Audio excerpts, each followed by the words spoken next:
আলাইকুম। আজকে শেখাবো কিভাবে মাপ নিতে হয় প্যান্ট প্লাজোর আর কাটিং কিভাবে করতে হয়, আজকে ওটা শেখাবো। তো একটা কাস্টমার আছে, ওর শুধু মাপ নিব আমি, মাপ নিয়ে ওর কাটিং করবো।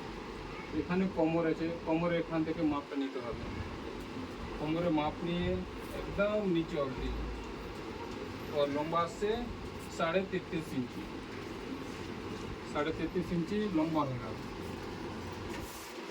33.5 ইঞ্চি লম্বা হয়ে গেল।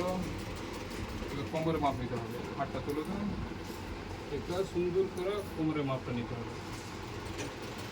কোমরে হয়ে গেল 22, আর হিপের মাপ লাগবে।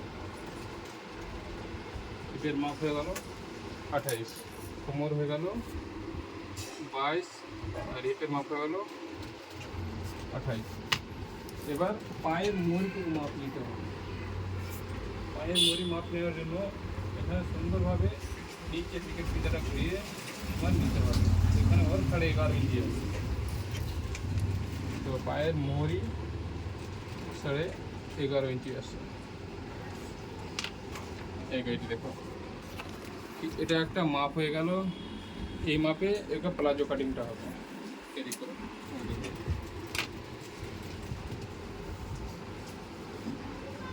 এখানে 2 মিটার কাপড় আছে, 2 মিটার আর প্লাজো বলবে।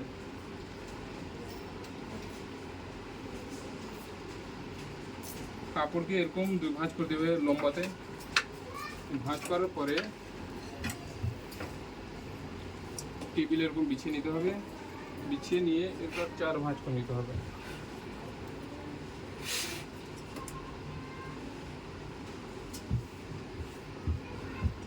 চার ভাঁজ নিতে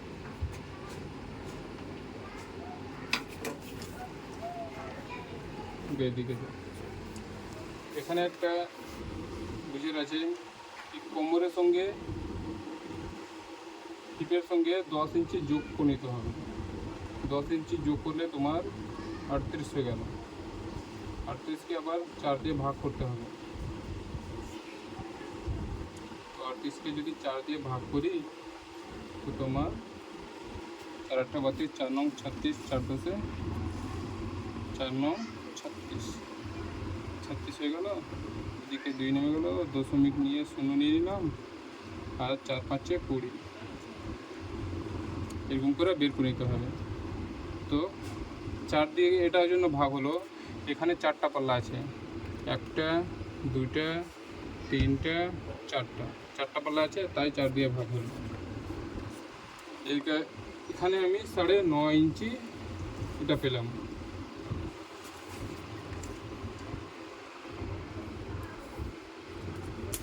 প্রথমে আমাকে কী করতে হবে, এখানে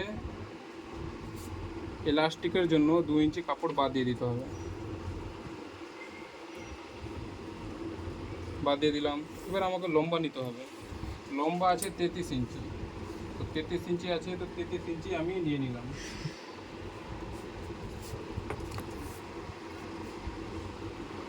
ইঞ্চি আছে, 33 ইঞ্চি নিয়ে নিলাম।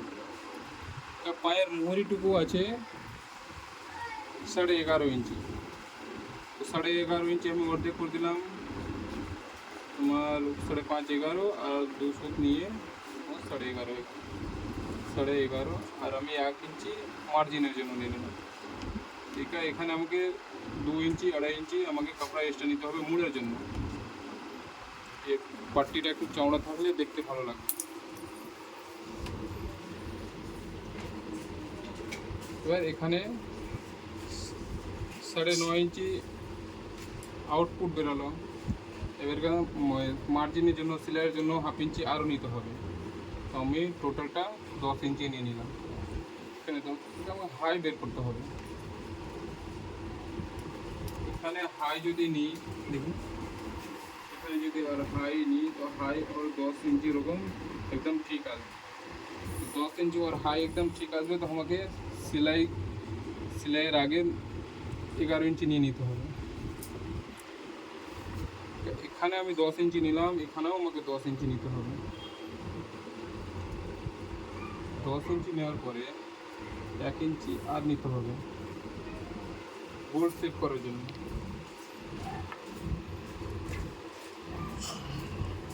সুন্দরভাবে এটাকে যুক্ত করে দিলাম। আর এখানে এখানে সুন্দর করে গোলাই করে দিলাম।